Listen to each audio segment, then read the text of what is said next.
The Bible in your reading from the English Standard Version for July the 20th is Psalms chapters 31, 32, 33, and Acts chapter 21, verses 15 through 40. Psalms chapter 31. In you, O Lord, do I take refuge. Let me never be put to shame. In your righteousness deliver me. Incline your ear to me. Rescue me speedily. Be a rock of refuge for me, a strong fortress to save me. For you are my rock and my fortress. For your name's sake you lead me and guide me. You take me out of the net they have hidden for me. For you are my refuge. Into your hand I commit my spirit. You have redeemed me, O Lord, faithful God. I hate those who pay regard to worthless idols, but I trust in the Lord.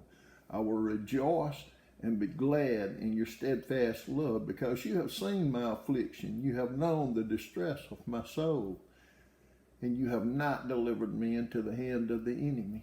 You have set my foot in a broad place.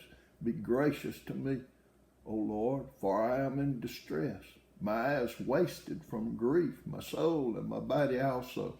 For my life is spent with sorrow, and my years with sighing. My strength fails because of my iniquity, and my bones waste away. Because of all my adversaries, I have become a reproach, especially to my neighbors, and an object of dread to my acquaintances. Those who see me in the street flee from me. I have been forgotten like one who is dead. I have become like a broken vessel. For I hear the whispering of many, terror on every side as they scheme together against me, as they plot to take my life. But I trust in you, O Lord. I say, you are my God. My times are in your hand. Rescue me from the hand of my enemies and from my persecutors. Make your face shine on your servant. Save me in your steadfast love, O Lord. Let me not be put to shame, for I call upon you.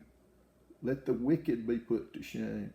Let them go silently to Sheol. Let the lying lips be mute, which speak insolently against the righteous in pride and contempt.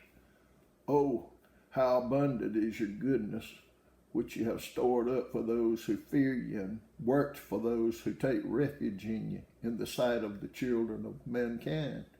In the cover of your presence you hide them from the plots of men. You store them in your shelter from the strife of tongues. Blessed be the Lord, for he has wondrously shown his steadfast love to me when I was in a besieged city. I had said in my alarm, I am cut off from your sight. But you heard the voice of my pleas for mercy when I cried to you for help. Love the Lord, all you his saints. The Lord preserves the faithful, but abundantly repays the one who acts in pride. Be strong and let your heart take courage, all you who wait for the Lord. Psalms chapter 32. Blessed is the one whose transgression is forgiven, whose sin is covered. Blessed is the man against whom the Lord counts no iniquity, and in whose spirit there is no deceit. For when I kept silent, my bones wasted away through my groaning all day long. For day and night your hand was heavy upon me. My strength was dried up, as by the heat of summer. Selah. I acknowledged my sin to you, and I did not cover my iniquity. I said, I will confess my transgressions to the Lord, and you forgave the iniquity of my sin. Selah. Therefore, let everyone who is godly offer prayer to you at a time when you may be found. Surely in the rush of great waters they shall not reach him. You are a hiding place for me. You preserve me from trouble. You surround me with shouts of deliverance. Selah. I will instruct you and teach you in the way you should go. I will counsel you with my eye upon you. Be not like a horse or a mule without understanding, which must be curbed with bit and bridle, or it will not stay near you.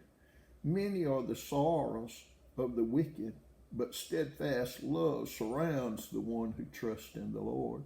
Be glad in the Lord and rejoice, O righteous, and shout for joy, all you upright in heart. Psalms chapter 33. Shout for joy in the Lord, O you righteous. Praise befits the upright. Give thanks to the Lord with the lyre. Make melody to him with the harp of 10 strings. Sing to him a new song. Play skillfully on the strings with loud shouts. For the word of the Lord is upright, and all his work is done in faithfulness. He loves righteousness and justice.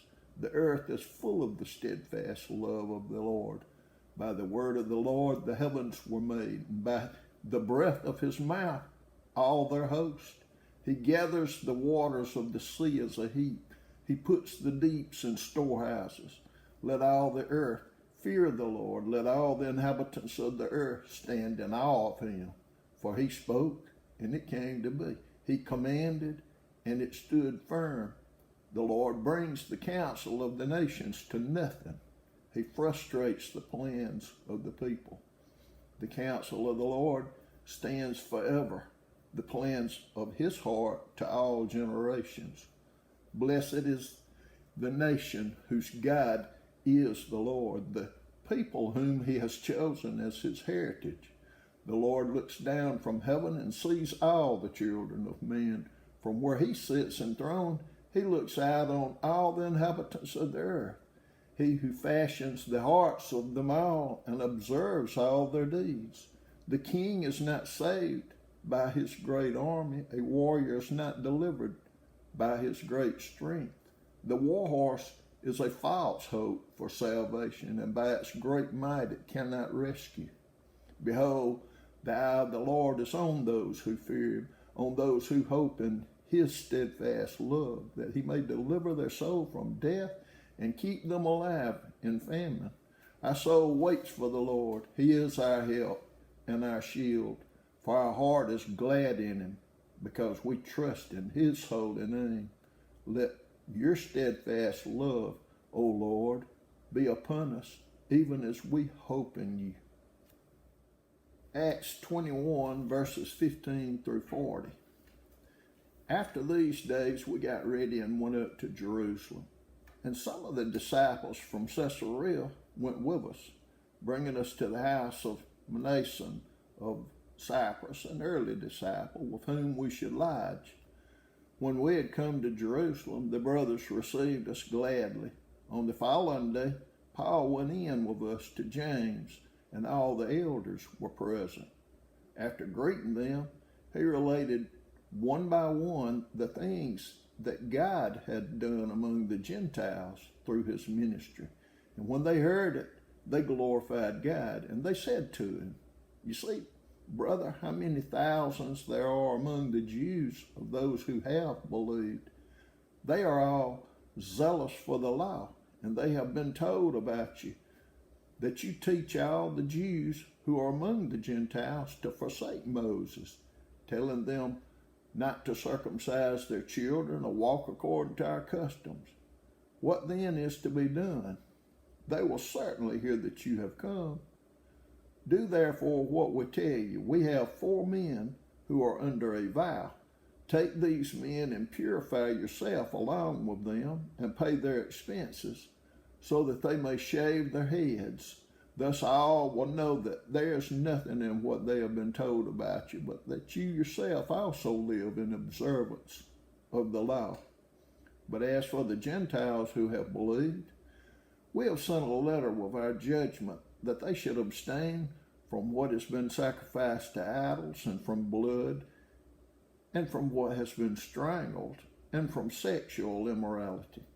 Then Paul took the men, and the next day he purified himself along with them, and went into the temple, giving notice when the days of purification would be fulfilled, and the offering presented for each one of them.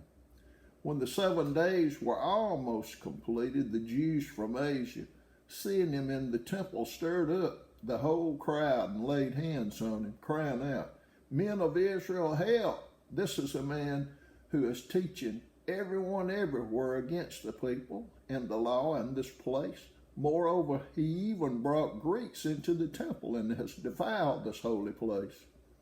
For they had previously seen Trophimus, the Ephesian, with him in the city, and they supposed that Paul had brought him into the temple. When all the city was stirred up and the people ran together, they seized Paul and dragged him out of the temple, and at once the gates were shut. And as they were seeking to kill him, word came to the tribune of the cohort that all Jerusalem was in confusion. He at once took soldiers and centurions and ran down to them. And when they saw the tribune and the soldiers, they stopped beating Paul.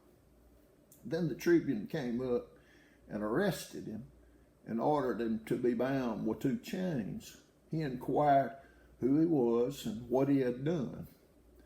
Some in the crowd were shouting one thing, some another, and as he could not learn the facts because of the uproar, he ordered him to be brought into the barracks. And when he came to the steps, he was actually carried by the soldiers because of the violence of the crowd. For the mob of people followed, crying out, "Away with him!" As Paul was about to be brought into the barracks, he said to the tribune, "May I say something to you?" And he said, "Do you know Greek? Are you not the Egyptian then who recently stirred up a revolt and led the 4,000 men of the assassins out into the wilderness?" Paul replied, "I am a Jew from Tarsus in Cilicia, a citizen of no obscure city. I beg you, permit me to speak to the people."